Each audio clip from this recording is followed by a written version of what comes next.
Olá, meus amados, graça e paz a todos, sejam muito bem-vindos a mais uma aula. Eu me chamo Emerson Ferreira, sou coordenador pedagógico do INTEPRE, que é o Instituto Teológico de Ensino e Pesquisa da Religião. Queridos, é muito bom tê-lo conosco em mais esta aula. Nós queremos trabalhar aqui o livro de 2 Samuel. Nós estamos na disciplina Visão Panorâmica do Antigo Testamento Bíblico. Estamos no segundo bloco dessa composição de 39 livros. Nós já trabalhamos essa questão, já falamos que os 39 livros eles estão alocados em 4 divisões principais, a saber, Pentateuco, livros históricos, os livros poéticos e os livros proféticos. Na aula passada nós havíamos trabalhando a questão do livro de 1 Samuel. Agora eu gostaria também de trabalhar com vocês alguns pormenores do livro de 2 Samuel. O livro de 1 Samuel ele vai trazer o início desse processo de transição entre a teocracia para a monarquia, tendo como personagem principal o profeta Samuel, tendo como elementos principais a rejeição da casa de Eli com seus 2 filhos e, consequentemente, a rejeição do primeiro monarca de Israel, a saber, Saul. O livro de 2 Samuel vai nos trazer um outro personagem principal, a saber, Davi. Davi é, sem sombra de dúvida, um dos maiores monarcas que Israel já teve em todo o seu apogeu. É, sem sombra de dúvida, um dos reis em que mais trouxe progresso e amplitude territorial, conforto e paz para a nação de Israel de todos os tempos. A vida de Davi, a sua biografia é rica de lições, de princípios bíblicos e teológicos que nós precisamos entender, assimilar e aplicar às nossas vidas. O que nos deixa mais maravilhado a respeito da biografia de Davi é que nós aprendemos não apenas com o êxito, com o triunfalismo de Davi. A biografia de Davi ela é muito rica porque o escritor em nenhum momento procura omitir pontos isolados da sua vida.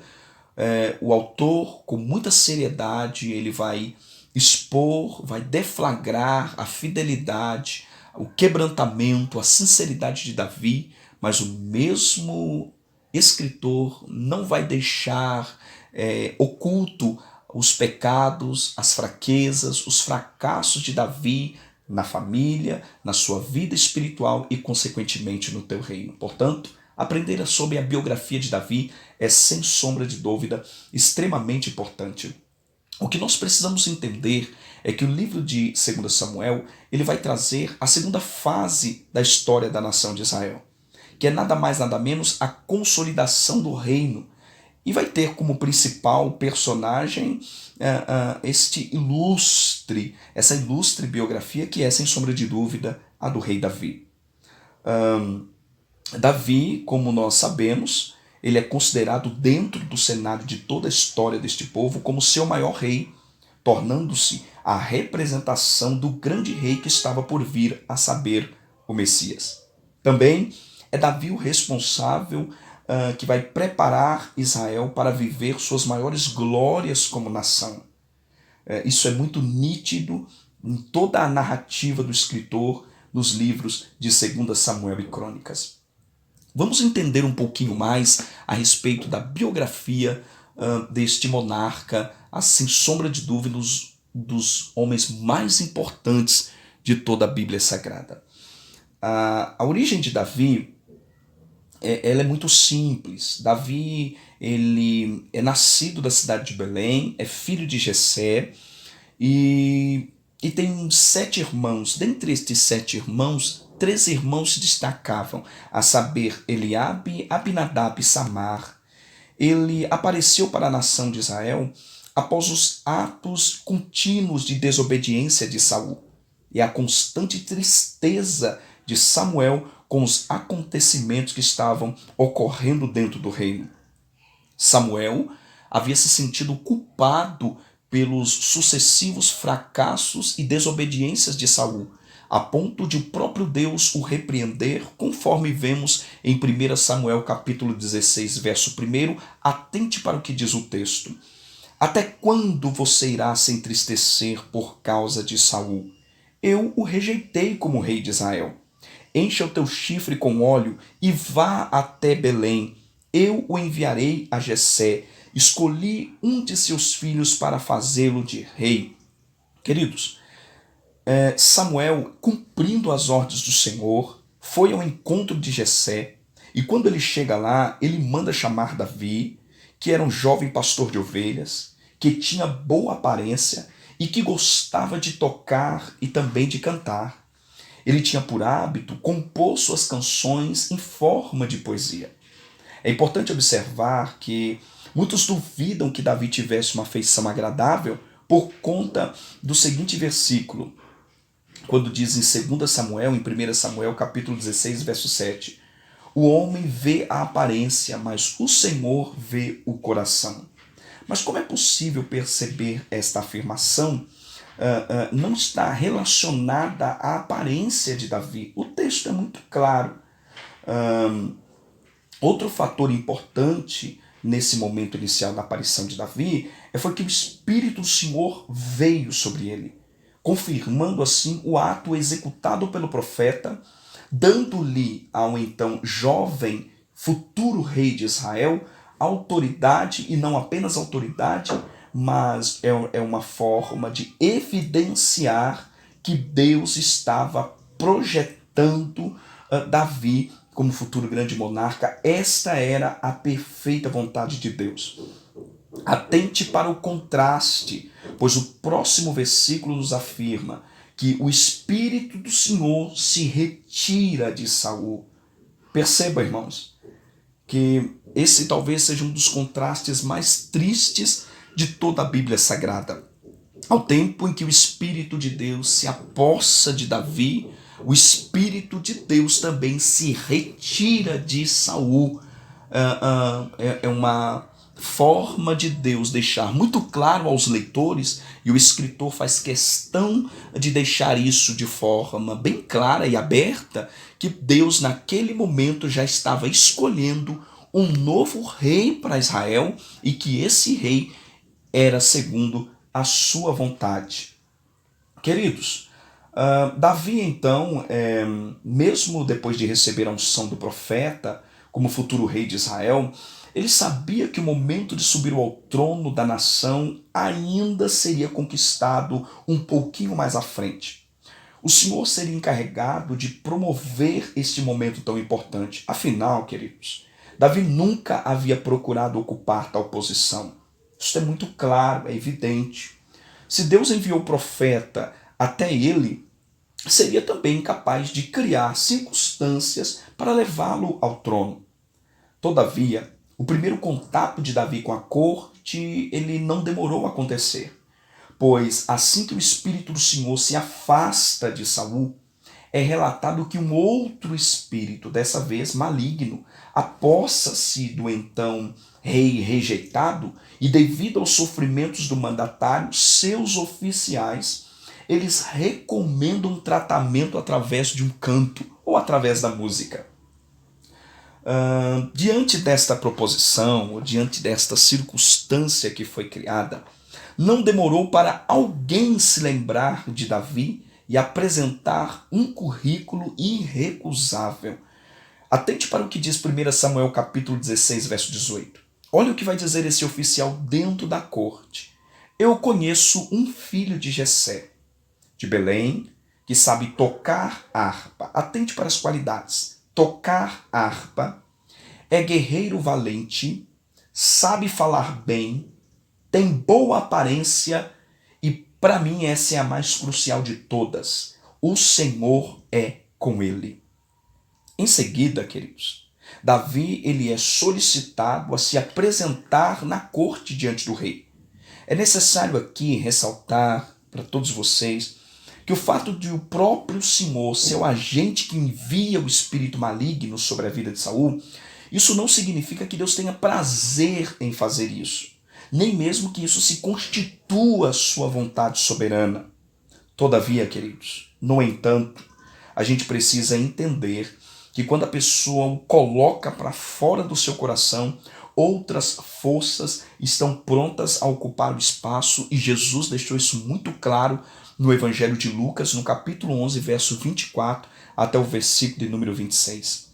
Queridos, Davi vai se projetando.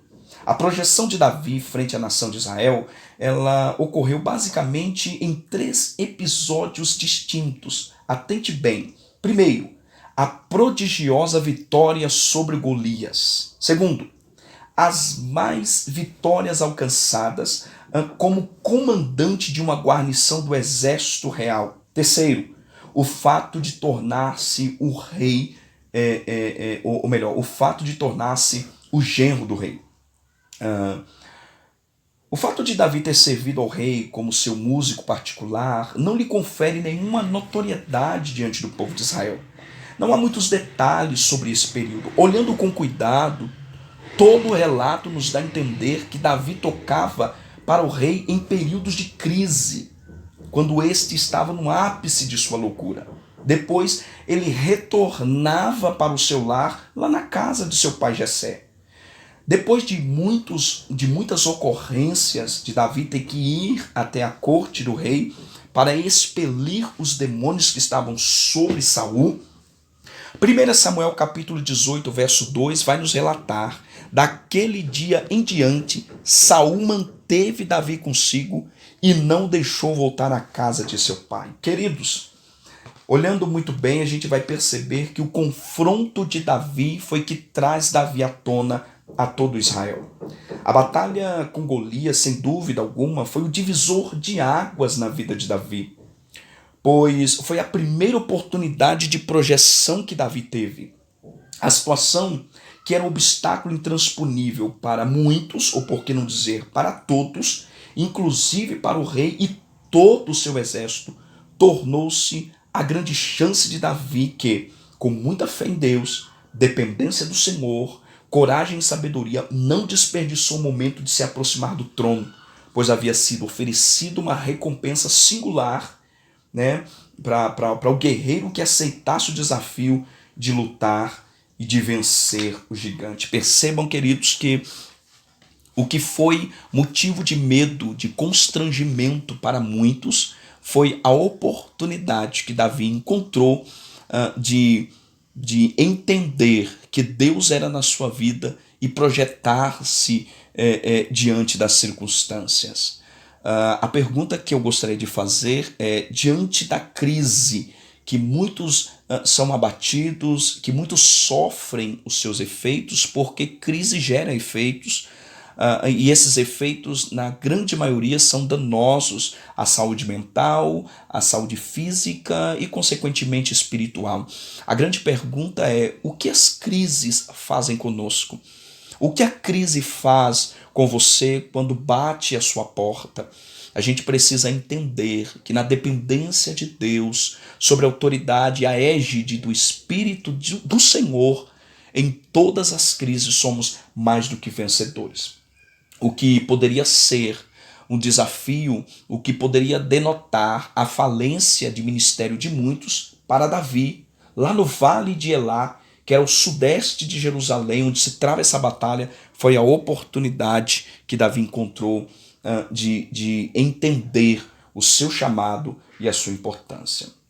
Queridos, diante do tamanho sucesso de Davi frente à batalha e à vitória sobre Golias, Saul promoveu Davi a comandante de uma guarnição de seu exército, que era um posto significativamente importante. Tal atitude agradou a todo o povo e até mesmo os conselheiros do rei. Com o passar do tempo, amados, a notoriedade de Davi, ela começa a incomodar Saul, que chegou a ponto de intentar contra a vida do jovem. Em um momento de perturbação da sua alma, quando Saul está possuído por demônios, inúmeras vezes Saul ele intenta contra a vida desse jovem. Diante disso, para amenizar o seu sentimento, destacou Davi para servir longe de sua presença. Porém, o jovem de Belém conquistou vitória por todos os lados. Isso projetou ainda mais a sua figura diante das principais lideranças da nação e aumentou, percebam, queridos, guardem isso, aumenta o temor de Saul em relação ao jovem.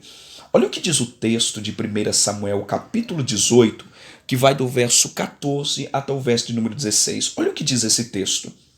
Ele tinha êxito em tudo o que fazia. Quem? Davi. Pois o Senhor estava com ele. Quem? Davi.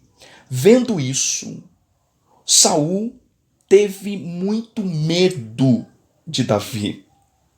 Todo Israel e todo Judá, porém, gostavam de Davi, pois ele os conduzia em suas batalhas. Queridos, esse medo que que Saul sentia, tinha a esperança que Davi pudesse ser morto a qualquer momento, devido aos muitos perigos que ocorriam em batalhas. Percebe que Davi ele está crescendo diante da nação de Israel. Deus está promovendo Davi. Davi não se promove, Davi é promovido. Davi não se exalta, Davi é exaltado. Davi não busca oportunidades, Davi entende e abraça as oportunidades que Deus lhe dá. Com o passar do tempo, Davi então ele entra para então chamada família real. Deus vai abençoando a vida de Davi.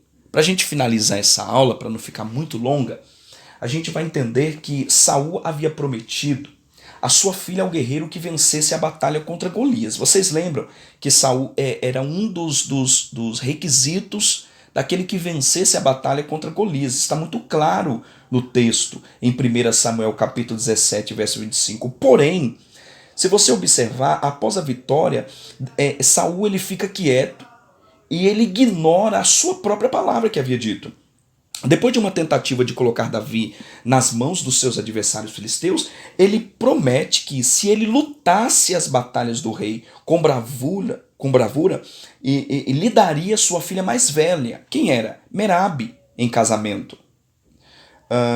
Percebe que Davi já começa percebe que Saul já começa a não cumprir sua palavra com Davi, porque já não tem mais nenhum apreço por Davi, porque já respira ódio pela pessoa de Davi.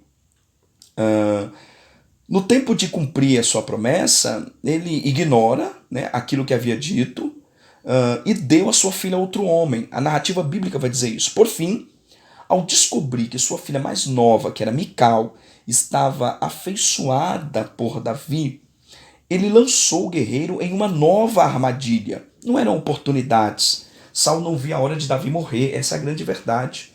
Recolher, e a ordem era que ele tinha que recolher 100 prepúcios de guerra dos filisteus.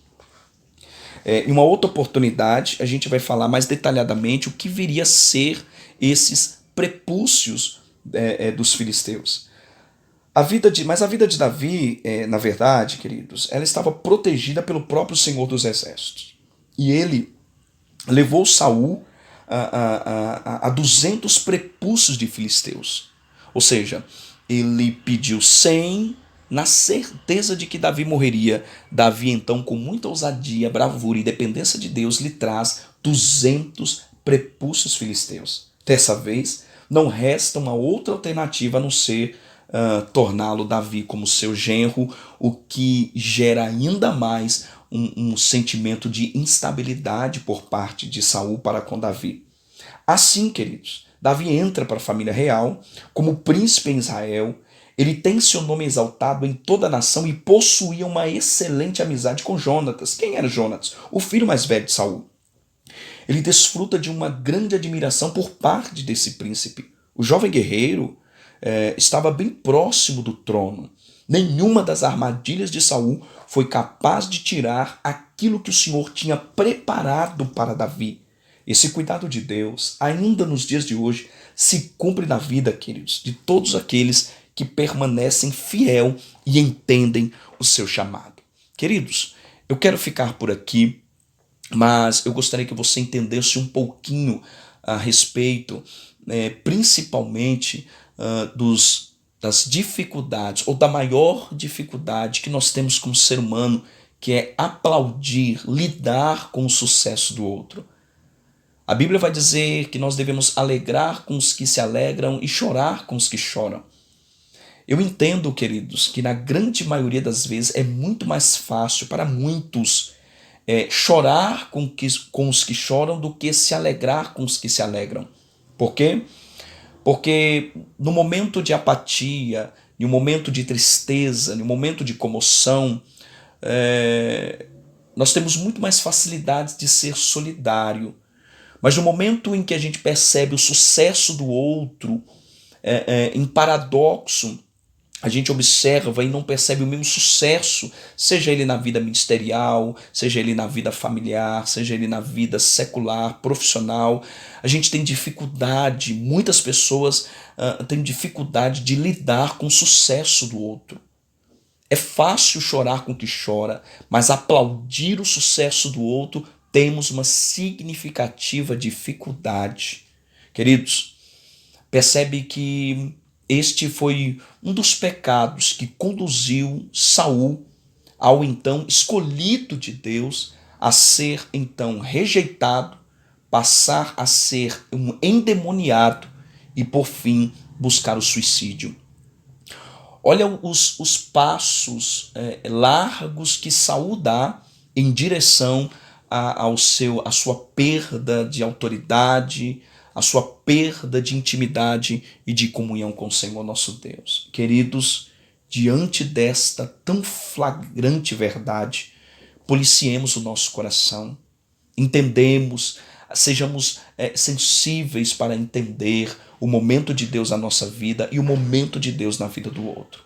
Saul destaca-se como um verdadeiro invejoso e a partir daí nutre um ódio terrível em prol da vida do pequeno Davi. Queridos, por enquanto fiquemos por aqui e que estas lições, tanto da vida de Saul como da vida de Davi, na vida de Davi, sejam impetradas em nossa vida com bastante e significativa autoridade. Não esqueçam, INTEPRE, Instituto Teológico de Ensino, Pesquisa da Religião, comunicando excelência à sua vocação. Te vejo na próxima aula. Deus abençoe a todos.